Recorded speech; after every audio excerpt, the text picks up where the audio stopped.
Hi అండి. సేఫ్గా బెంగాల్ వచ్చేసాము. వారం రోజులు ఇంట్లో లేము కదా, ఇల్లు వాకళ్ళు ఎలాగున్నాయో చూడాలి. లేక లేక అమ్మ ఓపెన్ చేసుకో. ఇంట్లో ఏమందిరా ఓపెన్ సర్ప్రైజ్ ఏమైంది? బల్లి చేసిపోతాంటారు బాబాలు. మరి మనం ఇంట్లో లేనప్పుడు అవే ఉంటాయి, లెజర్డ్స్, ఫ్లైస్ కదా. లేలిపోయి ఊరు నుండి మేము తెచ్చిన లగేజ్ కార్ డిక్కి ఫుల్గా ఉంది. ఇంక నేను మా బావ కలిపి అన్ని ఇంట్లో పెట్టేశాము. చూడండి, ఊరు నుండి ఇన్ని సామాన్లు తీసుకొచ్చాము. వంటగది చూడండి, మరి దారుణంగా మొత్తం బూజులు పట్టేశాయి. అసలు ఇంక మధ్యలో మా ఆయన నాకు డ్రాప్ చేసిన తర్వాత మళ్ళీ వచ్చారు కూడాను. 2 days అయింది. చూడండి ఎలా బూజులు పట్టేశాయి. ఇంకా అమ్మో మరి దారుణంగా తయారయ్యాయి. మేము వేగంగా వచ్చేసాం ఇందుకే అనుకుంటా, ఇవన్నీ క్లీన్ చేసుకోవడానికి. ఇక కిచెన్ లో చెక్క గరిటలు అయితే మరీ దారుణము, ఇవి పడేయాలేమో అంతలా బూజులు పట్టేశాయి. చూడండి వామ్మో, చాపింగ్ బోర్డు కూడాను అన్ని కూడా నేను డ్రైగా మొత్తం ఆరిపోయిన తర్వాత ఇక్కడ పెట్టాను. ఇవి కూడా బూజు పెట్టేశాయి, మరి ఎందుకో తెలీదు. నేను ఇన్నిసార్లు ట్రిప్పులకి వెళ్ళాము, ఇన్నిసార్లు ఊరేళ్ళు వచ్చాం, కానీ కిచెన్ మాత్రం మరి ఇంత దారుణంగా మాత్రం ఎప్పుడూ తయారవ్వలేదు. ఇప్పుడు నైట్ కి వంట చేయాలి కాబట్టి ఫస్ట్ కిచెన్ మొత్తం క్లీన్ చేశాను. చాలా ఇష్టపడి తీసుకొని వచ్చా ఇందులో ఏమన్నా వండుదామని. చిన్న కుండలు అయితే బాగానే ఉన్నాయి, కానీ ఇదైతే పగిలిపోయింది. ఇదిగోండి లోపల నుంచి పగిలి వచ్చింది, బయట నుంచి అయితే చాలా క్లియర్ గా తెలుస్తుంది. ఇదిగోండి పొగలు వచ్చేసింది. ఇదిగోండి ఇప్పుడు ఇది పడేయడం తప్పితే ఏం చేసింది లేదు, ఇంక పడేయాల్సిందే. ఇప్పుడు ప్రస్తుతానికి వంట వండాలి, తర్వాత ఇల్లు వత్తాలి. ఆ వంటగది ఒకటి బాగా బూజు పట్టిపోయింది, సగం పట్టులు దులిపాను, అవి మొత్తం క్లీన్ చేశాను. ఇంకొంచెం ఉంది, అది కూడా క్లీన్ చేయాలి. అందుకోసమనే ఇప్పుడైతే ఇవేమి సర్దును, రేపు సర్దుతాను. ఇదిగోండి మొత్తం బూజు పట్టేసి ఉండేది, అన్ని కూడా నీట్ గా క్లీన్ చేస్తాను. స్టవ్, ఇండక్షన్, అలాగే మూలన్న స్టాండ్, ఇదిగోండి ఈ స్టాండ్ కూడాను క్లీన్ గా దోమేశాను. ఇవి ఒకసారి క్లీన్ చేసేసి ఇందులో సర్దేయాలి. నైట్ ఆ రోజు చాలా లేట్ అయినా సరే మొత్తము క్లీన్ చేసి వెళ్ళాను వంటంతా కంప్లీట్ అయిన తర్వాత. కానీ మరి ఏమైందో ఏటో ఇన్నిసార్లు ఇల్లు వస్తున్నాం కానీ ఎంతలాగా ఎప్పుడు బూజు పట్టుకోలేదు. హిరమండలం సూపర్ మార్కెట్ లో చెకోడీల ప్యాకెట్ తీసుకున్నాను కదా, అవి మా పిల్లలకు తినడానికి ఇచ్చాను. ఇల్లంతా ఒకసారి చీపురుతో తుడిసేసాక మోప్ పెట్టేశాను. హాల్లో డోర్ కర్టెన్స్ కూడా మార్చేశాను. ఇంతకు ముందు ఇక్కడ వైట్ కలర్ డోర్ కర్టెన్స్ ఉండేవి, ఈ బ్లూ కలర్ పెట్టేసరికి అంతేం సెట్ కాలేదు, బాగాలేదని చెప్పారు మా బావ. ఇంక మా బావ మార్కెట్ కి వెళ్లి కూరగాయలు, గుడ్లు తీసుకుని వచ్చారు. ఇక్కడ గుడ్లు భలే బాగా ప్యాక్ చేసిస్తారు. మా బావ పాలు, పెరుగుతో పాటు వారానికి సరిపడా కూరగాయలు తీసుకుని వచ్చేసారు. మేము ఎప్పుడు ఊరెళ్ళి వచ్చినా సరే ఆ రోజు నైట్ కి అన్నము, పప్పు, అప్పడాలే వండుతాను. ఈసారి మాత్రం మెనూ మార్చేసి అన్నము, చారు, ఎగ్ బుజ్జి చేశాను. మా బావ నిన్న తీసుకుని వచ్చి కారు చెట్టు కింద పెట్టేశారు. చూడండి పిట్టల రెట్టలతో కారు మొత్తం నింపేశాయి, మామూలుగా లేవన్నమాట. ఇవ్వండి ఇదంతా కూడా ఇప్పుడు క్లీన్ చేయాలి, కార్ వాష్ చేయాలన్నమాట. Agaro supreme plus high pressure washer తో మా బావ కార్ వాష్ చేశారు. దీంతో మనకి ఇన్లెట్ హోజ్ అనేది 3 meters వస్తుంది. కాకపోతే మా గార్డెన్ లో ట్యాప్ కి ఒక పెద్ద పైప్ ఉంది, దానికే డైరెక్ట్ గా కనెక్టర్ ని ఫిక్స్ చేస్తాము. ఇన్లెట్ హోజ్ ని మిషన్ కి కనెక్ట్ చేసుకునే ముందు ఫస్ట్ ట్రాన్స్పరెంట్ ఫిల్టర్ ని ఫిక్స్ చేసుకోవాలి, దానికి ఇన్లెట్ హోజ్ ని కనెక్ట్ చేసుకోవాలి. అవుట్లెట్ హోజ్ అనేది 8 meters లెంత్ వస్తుంది. ఒక సైడ్ మిషన్ కి, ఇంకొక సైడ్ గన్ కి ఫిక్స్ చేసుకోవాలి. నెక్స్ట్ ఈ నాజిల్ ని ఎక్స్టెన్షన్ రాడ్ కి పెట్టుకోవాలి. ఇంకా హోజ్ కనెక్షన్స్ అన్ని రెడీ అయిపోయాయి, ఇంకా మెషిన్ ఆన్ చేసుకోవచ్చు. ఇందులో మనం ప్రెజర్ కంట్రోల్ నాబ్ ద్వారా అడ్జస్ట్ చేసుకోవచ్చు. ఈ గన్ కి ఎక్స్టెన్షన్ రాడ్ చివరన నాజిల్ ద్వారా మనకి వాటర్ ఎలా స్ప్రే అవ్వాలన్నది కూడా అడ్జస్ట్ చేసుకోవచ్చు. ఇంత హై ప్రెషర్ వాటర్ తో క్లీన్ చేయడం వల్ల కార్ మీద ఉన్న రెట్లన్నీ పోయాయి. ఆ గన్ నాజిల్ కి చివర ఫోమ్ బాటిల్ ని కనెక్ట్ చేసుకోవాలి. మనం ఈ ఫోమ్ బాటిల్ లో కార్ క్లీనింగ్ షాంపూ వేసుకుంటే ఇలా ఫోమ్ లా వస్తుంది. కార్ అంతా ఇలా స్ప్రే చేసేసిన తర్వాత ఒక మెత్తటి క్లాత్ తీసుకొని కార్ మొత్తం ఇలా తుడిచేశారు. ఈ హై ప్రెషర్ వాషర్ తో మేము ఇంటి దగ్గరే కార్ ను వాష్ చేసుకుంటున్నాము. ఇంకా మొత్తము తుడిచేసిన తర్వాత వాటర్ తో స్ప్రే చేసేసారు. ఆ తర్వాత ఇంకొకసారి ఫైనల్ గా మళ్ళీ క్లాత్ తో తుడిచేశారు. ఎప్పుడు కార్ వాష్ చేసినా సరే కార్ వాష్ అయిపోగానే కార్ చూస్తే మళ్ళీ కొత్త కారా అనిపిస్తుంది నాకు. ఇంకా మా బావకైతే చెప్పేశాను ఇంకా చెట్టు కింద పెట్టద్దు అని. కారు బయట మొత్తము క్లీన్ చేసేసాము. ఇంకా లోపల చూడండి ఈ విధంగా ఉంది. పైన పటారం లోన్ లటారం లాగా, మరి బయట క్లీన్ చేసి లోపల క్లీన్ చేయకపోతే ఎలా కదా. ఎప్పట్లాగే వెనకాల సీట్ లో నేను మా పిల్లలు కూర్చున్నాము. ఇంకా బిస్కెట్లు, మిక్సర్లు తిన్నాము, అందుకే అలా తయారైంది. ముందు మా బావ అక్కడే కాబట్టి నీట్ గానే ఉంది. కార్ లోపల క్లీన్ చేయడానికని Agaro cordless rechargeable vacuum cleaner ని యూజ్ చేసాము. దీన్ని మనం ఈజీగా యూజ్ చేసుకోవచ్చు, ఈజీగా క్లీనింగ్ కూడా చేసుకోవచ్చు. దీని పవర్ఫుల్ సక్షన్ కెపాసిటీతో ఎలాంటి డస్ట్ అయినా సక్ చేసేస్తుంది. డైరెక్ట్ గా ఈ వ్యాక్యూమ్ క్లీనర్ తో అయినా క్లీన్ చేసుకోవచ్చు, లేదంటే వీటితో పాటు extension extension soft hose, crevice nozzle and multipurpose brush అని ఒక 3 అటాచ్మెంట్స్ అనేవి వస్తాయి. వాటిని అటాచ్ చేసి కూడా మనం క్లీన్ చేసుకోవచ్చు. ఇది స్టెయిన్లెస్ స్టీల్ ఫిల్టర్ తో వస్తుంది. దీనిలో ఉన్న స్టీల్ ఫిల్టర్ 99.99% డస్ట్ పార్టికల్స్ ని ఫిల్టర్ చేసేస్తుంది. దీన్ని మనం 4 అవర్స్ ఛార్జింగ్ పెడితే 20 మినిట్స్ యూజ్ చేసుకోవచ్చు. చూడండి, ఎక్కడ కూడా ఈ చిన్న డస్ట్ కూడా లేకుండా చాలా నీట్ గా క్లీన్ చేసేసాము. వెనకాల క్లీన్ చేస్తే సరిపోదు కదా, ముందు కూడా లైట్ గా డస్ట్ అనేది ఉంది. ఇంకా మా బావ అయితే ముందు కూడా క్లీన్ చేసేసారు. మీలో ఎవరి దగ్గర ఉన్నా సరే కారు ఉంటే ఇప్పుడు నేను చూపిస్తున్న ఈ కారుకు సంబంధించిన ప్రోడక్ట్స్ 3 కూడా చాలా బాగా హెల్ప్ అవుతాయి. ఇంకా మా బావ కారు ముందు కూడా క్లీన్ చేసేసారు. చూడండి, లోపల మొత్తము క్లీన్ అయిపోయింది. లోపల చూడండి ఎంత డస్ట్ కలెక్ట్ అయింది. ఇంకా లోపల ఉన్న ఈ ఫిల్టర్స్ కూడా మనం వాష్ చేసి మళ్ళీ యూజ్ చేసుకోవచ్చు. కార్ లోపల బయట క్లీనింగ్ అయిపోయింది కదా, టైర్ లో గాలేమన్నా తగ్గితే గాలి కొడదామని అగారో పోర్టబుల్ టైర్ ఇన్ఫ్లేటర్ ని యూజ్ చేసాము. దీంతో మనం ఒక్క కారుకే కాదు, సైకిల్ కి, ఫుట్బాల్ కి, బైక్ కి కూడా గాలి కొట్టుకోవచ్చు. ఈ inflator main unit power button press చేసి పట్టుకుంటే ఆన్ అవుతుంది. ఇందులో మనము బైక్, కారు అలాగా మోడ్స్ కూడా చేంజ్ చేసుకోవచ్చు. మనం సెట్ చేసిన ప్రెజర్ రాగానే ఆటోమేటిక్ గా మెయిన్ యూనిట్ ఆఫ్ అయిపోతుంది. చాలా త్వరగా ఎయిర్ ని ఫిల్ చేసేస్తుంది. దీన్ని మనం టైర్ ప్రెజర్ మానిటరింగ్ చేయడానికి అలాగే పవర్ బ్యాంక్ లా కూడా యూజ్ చేయొచ్చు. ఈ 3 ప్రోడక్ట్స్ అమెజాన్ లో అవైలబుల్ గా ఉన్నాయి. వాటి లింక్స్ నేను డిస్క్రిప్షన్ లో ఇస్తాను, చెక్ చేయండి. నిన్న మేము 5 గంటలకే వచ్చేసాము ఇక్కడికి. కాకపోతే ఎప్పుడూ లేనిది వచ్చి కిచెన్ చూసేసరికి మొత్తము బూజు పట్టిపోయింది.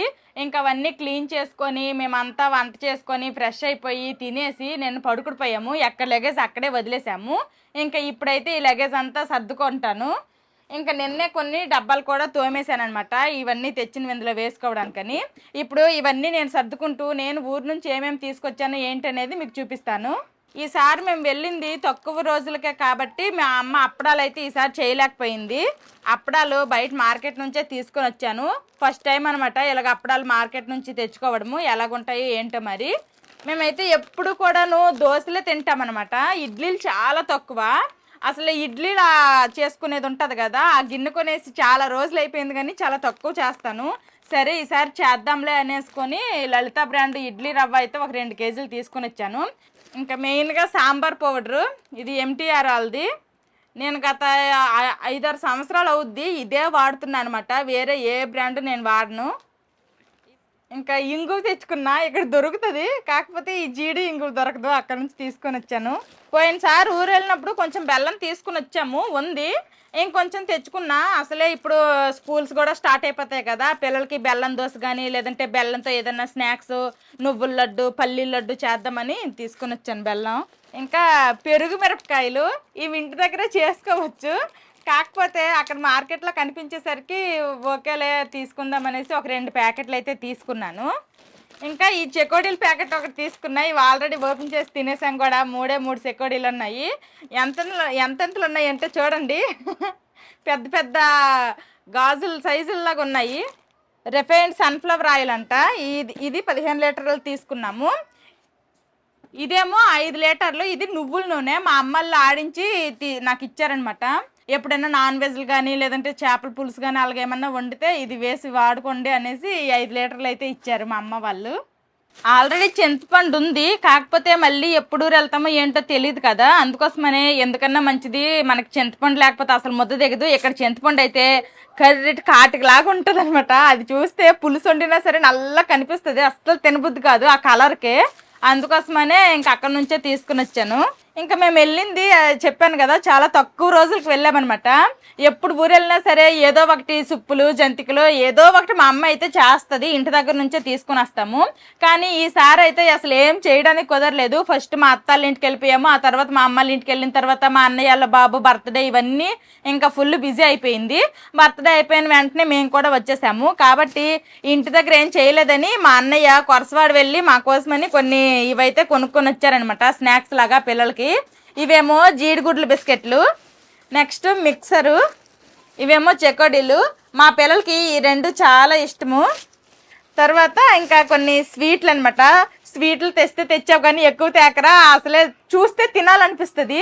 తిన్నాక ఏమో ఒళ్ళూరుకోదు కదా, లావ్ అయిపోతాము. అందుకోసం అనేసి కొన్ని తక్కువ స్వీట్లే అని చెప్పాను అనమాట. ఇదిగోండి అన్ని రకాలు కలిపిన స్వీట్లు 1/2 కేజీ తెచ్చినట్టున్నాడు. 1/2 కేజీ ఉంటుంది. నాకు మైసూర్ పాక్ అంటే చాలా ఇష్టము. మైసూర్ పాక్ తెచ్చాడనమాట. మైసూర్ పాక్ అయితే చాలా తక్కువ, పావు కేజీనే తెమ్మన్నాను. 4 అంటే 4 ముక్కలే తూగాయి అనమాట పావు కేజీకి. సరిపోతాయిలేండి, ఇవన్నీ తిన్నా సరే మామూలు విషయం కాదు. ఇవన్నీ తింటే ఎన్ని కేజీలు పెరిగిపోతున్నాయి ఏంటో. అసలే ఊరు వెళ్ళాను కదా, ఊర్లో 3 పూటలు కూడాను అన్నమే తిన్నాను అనమాట. అసలు టిఫిన్లు ఏమీ తినలేదు. పొద్దున్న పకాల అన్నము, మధ్యాహ్నంకి నైట్కి అన్నమే, ఫుల్గా అన్నమే తిన్నాను. ఎంత వెయిట్ పెరిగిపోయినా ఏంటో ఒకసారి చెక్ చేసుకోవాలి కూడా. ఇక్కడ నుంచి ఒక 4-5 రోజుల వరకు ఈ పిల్లలకి స్నాక్స్ నేను ఎత్తుక్కో అక్కర్లేదు. ఇంకా రోజు ఇవి ఇస్తే వాళ్ళకి కూడా బోర్ కొట్టేస్తుంది కదా, తినరు. కాబట్టి ఒక 4-5 రోజుల వరకు పర్లేదు, తింటారు. ఆ తర్వాత నేను ఇంక ఇంట్లో ఏదో ఒకటి చేసేవ్వాలి. ఈ డబ్బా పట్టలేదు, పెద్ద డబ్బాలో వేయాల్సిందేమో. ఈ డబ్బాలో వేద్దాం. దీన్నే అంటారేమో 1కి 2 పనులని. అదేదో వేసింది ఏదో ముందే ఎందులో వేస్తే అయిపోయేది. స్వీట్లు చూస్తుంటే మంచి ఆసన వచ్చేస్తాను, తినేయాలనిపిస్తుంది. మరి అలాగా తెచ్చింది తినడానికే తింటాను. కాకపోతే కొంచెం ఒకేసారికి లాగించకుండా కాస్త అప్పుడొకటి లాగా తిందాము. ఇక్కడ కూడా స్వీట్లు దొరుకుతాయి, అక్కడ నుంచి స్వీట్లు వాళ్ళు మోసుకొని రావాలి అనేవారు. కాకపోతే అంటే ఇక్కడ స్వీట్లు దొరుకుతాయి కానీ అన్ని మిల్క్తో అనమాట. స్వీట్లు ఎక్కువ రోజులు నిల్వ ఉండవు. ఇవనుకోండి మనకి ఈజీగా ఎక్కువ రోజులు నిల్వ ఉంటాయి బయట. కానీ ఇక్కడ స్వీట్లు అయితే వేగంగా పాడైపోతాయి అనమాట. ఎక్కువ పాలతో చేసిన స్వీట్లు ఇక్కడ ఉంటాయి.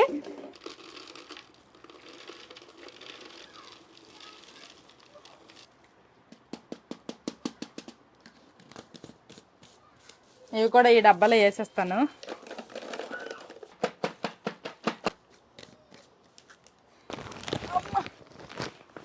అమ్మ ఇదిగోండి, ఎటువంటి రంగులు ఏమీ వేయకుండా మంచి కలర్లో బాగా పండింది చూడండి మా చెట్టు బంగినపల్లి పండు. అబ్బా ఎంత వేడిగా ఉందంటే ఆవిర్లు పరిగెడుతున్నట్టు ఉందనమాట లోపల వేడి. వావ్, మళ్ళీ ఒక పండు అయితే కనిపించింది. ఇంకంతే, కింద కాయలు కూడా ఏవి పండలేదు, అలానే వదిలేద్దాము. మళ్ళీ గడ్డిలోనే పెట్టేస్తాను. ఈ రోజు మధ్యాహ్నంకి చక్కగా పెరుగన్నం వేసుకొని పెరుగన్నంలోకి ఇవైతే నంచుకొని తింటాము. జోషి మీరు అక్కడికి వెళ్ళి ఆడుకోండి అమ్మా. మా వాళ్ళు మా అమ్మ ఏడు సర్దేస్తుందో మళ్ళీ ఎక్కడికి లగేజ్ పట్టుకొని వెళ్ళిపోద్దో ఏంటో అనుకుంటున్నారు కదా. ఇక్కడెక్కడే బొంగరాల్లో తిరుగుతున్నారు వాళ్ళు. బ్యాగులు సర్దితే చాలు ఎక్కడికో ప్రయాణమే మళ్ళీ అనుకుంటారు మా వాళ్ళు. నాకంటే ప్రయాణాలంటే చాలా ఇష్టం మా పిల్లలకే. ఎందుకంటే చదవక్కర్లేదు, బడికి వెళ్ళక్కర్లేదు, ఎంత చక్కన వాళ్ళకి కావాల్సినవన్నీ కొనిపించుకొని తిరగొచ్చని వాళ్ళ ప్లాను. ఇంట్లో గడ్డి ఏం తెచ్చావు అని అడుగుతున్నాడు మా వాడు. మామిడి పళ్ళు ఇదిగోమ్మ, ఇవి కాయలు కదా, గడ్డిలో పెడితే మామిడి పళ్ళు అవుతాయి ఇలాగా. ఇంకెలాంటి చిన్న చిన్న డబ్బాలు అయితే ఇవి వేసుకోవడానికి లేవు, అందుకోసమనే ఈ పెద్ద డబ్బాలు అన్నీ పెట్టేస్తాను. వాడేటప్పుడు ఒక్కొక్కటి చిన్న చిన్న డబ్బాల్లో అప్పుడు వేసుకుంటాను. ఇంక ఇవి శనక్కాయలు. అసలుకే మేము ఎక్కువ పల్లి చట్నీలే చేస్తాను కాబట్టి శనక్కాయలు అయితే మేము కొంచెం ఎక్కువే తెచ్చుకున్నాము. ఇంక ఇప్పుడు నాకు ఖాళీగా ఉన్నప్పుడల్లా కొంచెం కొంచెం ఒలుసుకోవాలి. ఇవన్నీ గుడ్లలాగా ఒలుసుకుంటా. ఇవేమో దోశలకి కోట బియ్యము ఒక 10 కేజీలు తీసుకొని వచ్చాను. ఇంకా ఈ బ్యాగ్ అంటే వెళ్ళేటప్పుడు చూసారు కదా ఫుల్గా సర్దాను బట్టలు. ఆ బట్టలే మళ్ళీ తిరిగి తీసుకొచ్చాను. ఇందులో సగం బట్టలు అసలు వేసుకునే లేదు. ఇంకా ఈ బ్యాగ్లో అంటారా, ఈ బ్యాగ్లో మొన్న హెర్మన్లంలో గాజులు అన్నీ కొనుక్కున్నాను, అవేనమాట. మీరు నా వీడియోస్ అన్నీ బాగా అబ్జర్వ్ చేసుంటే పెడితే ఈ స్టోన్ స్టిక్కర్లు ఈ రౌండ్ కానీ లేదంటే ఇదిగోండి ఇలాగ ఈ డ్రాప్ లాగా కానీ పెడతాను, లేదంటే డైలీకి ఇలా ప్లెయిన్గా పెడతాను. కానీ ఇవి తప్పితే నేను వేరేవి ఎక్కువ పెట్టను. ఇంకా మిగిలినవన్నీ గాజులు చిన్న గాజులు కొట్టు పెట్టుకోవచ్చు. కార్లో వస్తున్నాం కాబట్టి ఇన్ని లగేజ్లు తీసుకొని రాగలుగుతున్నాము. అదే ట్రైన్లో కనుక వస్తే 1-2 బ్యాగులు తప్పితే ఇంకేమీ తీసుకొని అసలు వచ్చే వాళ్ళమే కాదనమాట. పిల్లలతో లగేజ్లతో చాలా కష్టం కదా. ఇంకా అసలే డైరెక్ట్ ట్రైన్లు కూడా కాదు, ఇక్కడ నుంచి మేము స్టేషన్కి వెళ్ళాలి, మళ్ళీ మా ఇంటి నుంచి కూడా స్టేషన్కి వెళ్ళాలి. ఇదంతా పెద్ద తలకాయ నొప్పి. మా ఓన్ వెహికల్ కాబట్టి ఇదిగోండి ఇంత లగేజ్ ఊరు నుంచి వెళ్ళేటప్పుడు వచ్చేటప్పుడు తెచ్చుకోగలుగుతున్నాము. ఇందులో ఇంకా బట్టలన్నీ కూడాను ఎక్కడొక్కడ సర్దేస్తాను, ఇవి కూడాను ఎక్కడొక్కడ పెట్టేస్తాను. ఈ తినుబండారాలన్నీ కూడాను కిచెన్లో పెట్టేస్తాను. నిన్నైతే అసలు ఫుల్గా ఇదంతా సర్దాను. కిచెన్ మొత్తం నాకు చూడంగానే పిచ్చెక్కిపోయింది. ఎంత మంచిగా పెట్టేసి వెళ్తేనే ఇలా తయారైందే అని కొంచెం ఫీల్ అయ్యాను. ఇదిగోండి గ్యాస్ స్టవ్లు అన్నీ క్లీన్ చేశాను, తర్వాత ఈ స్టాండ్ కూడా క్లీన్ చేశాను. ఇదిగోండి ఈ గోనెంకాయలు వేసాను అనమాట. ఇవన్నీ కూడాను ఉతికి మళ్ళీ నీట్గా సర్దాను. ఈ స్టాండ్లోనివన్నీ కూడా తీసి దోమి మళ్ళీ పెట్టాను. ఈ బ్లౌజ్ తీసుకుని వెళ్ళిపోయాను. ఎక్కడన్నా షాపింగ్కి వెళ్తే ఈ బ్లౌజ్కి మ్యాచ్ అయ్యేలాగా శారీ తీసుకుందామని. అసలు ఈసారి షాపింగ్ కాదు కదా, ఎక్కడికి వెళ్ళలేదు. ఈ బ్లౌజ్ మళ్ళీ తీసుకుని వచ్చాను. ఇంకా ఈ డ్రెస్సులు ఏవి కూడాను కనీసం బ్యాగ్ నుంచి తీయలేదు. ఈ డ్రెస్ అయితే మా అమ్మల ఇంట్లో కెరోసిన్ ఉంటుంది, వాష్ చేసేస్తాను పెద్ద పోటుగత్తులా తీసుకెళ్ళిపోయాను, కానీ కనీసం బ్యాగ్ నుంచి తీయలేదు. నాకైతే అసలు గుర్తే లేదు. ఇంకా బ్యాగులన్నీ ఖాళీ చేస్తాను, ఇంకా ఎక్కడక్కడ పెట్టేస్తున్నాను. మళ్ళీ ఊరు వెళ్ళినంత వరకు మాకు ఈ బ్యాగులతో పని లేదు. మళ్ళీ ఆగస్టులోనే ఊరు వెళ్తాంలేండి, ఎందుకంటే బోల్డ్ అని పెళ్ళిళ్ళు ఉన్నాయి. ఇంక ఇదైతే అలా మీదది, ఇదా మీద పెట్టేస్తాను. అమ్మయ్య, తెచ్చిన లగేజ్ అంతా ఎక్కడిదక్కడ ప్యాకప్ అయిపోయింది. ఈరోజు బ్రేక్ఫాస్ట్ యాపిల్ అనమాట. మా బావకి యాపిల్ ఇలా కొరుక్కొని తిన్నట్టు ఇంకా కట్ చేసి ఇవ్వాలి. ఇది ఒక టైం వేస్ట్ నాకు. ఇదో తీసుకో. ఇంకా ఇడ్లీ పిండి, దోశ పిండి ఏం లేవు, అవన్నీ కూడా ఈ రోజు నానబెట్టి ప్రిపేర్ చేస్తాను. మా పిల్లలకైతే నిన్న మా బావ మార్కెట్కి వెళ్ళి పాల ప్యాకెట్ తీసుకుని వచ్చేసారు. వాళ్ళకైతే ఇంకా పాలు ఇచ్చేసాను, తాగుతున్నారు. చక్కగా కూర్చొని తాగు. ఏటా వయ్యారము అన్ని ఎక్కడక్కడ సర్దడం అయిపోయింది. ఇంకా వంట స్టార్ట్ చేశాను. అన్నం పెట్టాను, పాలు అతను ఈ రోజు నుంచే వచ్చారనమాట. ఇంకా పాలు కూడా మరగబెట్టేసా. ఇంకా మా బావ ఏమో తోటకూర తీసుకుని వచ్చారు. తోటకూర పెసరపప్పు ఎగురు చేస్తా. మేము లేనప్పుడు బయట ఫుల్ వర్షాలు పడినట్టున్నాయి. పచ్చగడ్డి మొత్తం మొలిసేసింది వెనకాల ముందు గార్డెన్ లో. ఇంకా గార్డెన్ కూడా క్లీనింగ్ చేయమన్నాం అనమాట. ఒక అతనికి పిలిచాము, వచ్చారు, గార్డెన్ క్లీనింగ్ చేస్తున్నారు. మా పక్క క్వార్టర్స్ లో నేరేడు పండు చెట్టు ఉంది. చాలా పళ్ళు కింద పడిపోతున్నాయి, వేస్ట్ అయిపోతున్నాయి. మా గార్డెన్ క్లీన్ చేసే అతనితో ఆ చెట్టు ఎక్కించేసి కొన్ని తీసామన్నమాట నేరేడు పళ్ళు.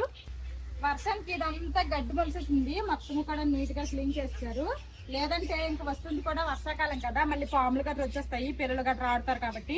ఇంక ఇదిగోండి, వెనకాల కుకింగ్ చేసి పొడిచేస్తా అనేసి వెనకాల పెయింట్ వేయించేసి ఒక టేబుల్ చేపించేసాము. దీని మీద వంటలు ఉండేది తక్కువ, కానీ దీని మీద కప్పామనమాట. వర్షం పోద్దేమో అనేసి. లోపల ఎలాగుందో ఏటో తీసి వండింది కూడా చాలా తక్కువ. అంటే టైం ఉండట్లేదు. ఇక్కడ వండాలి అంటే లోపల అన్ని ఏమేమి కావాలి అవన్నీ తెచ్చుకోవాలి. ఇక్కడ ఇండక్షన్ అన్ని ప్లేస్ చేసుకొని అరేంజ్ చేసి వండి మళ్ళీ లోపలికి తీసుకుని వెళ్ళి ఇదంతా తలకాయ నొప్పి. అందుకోసమనే వండలేకపోతున్నాము, టైం లేక.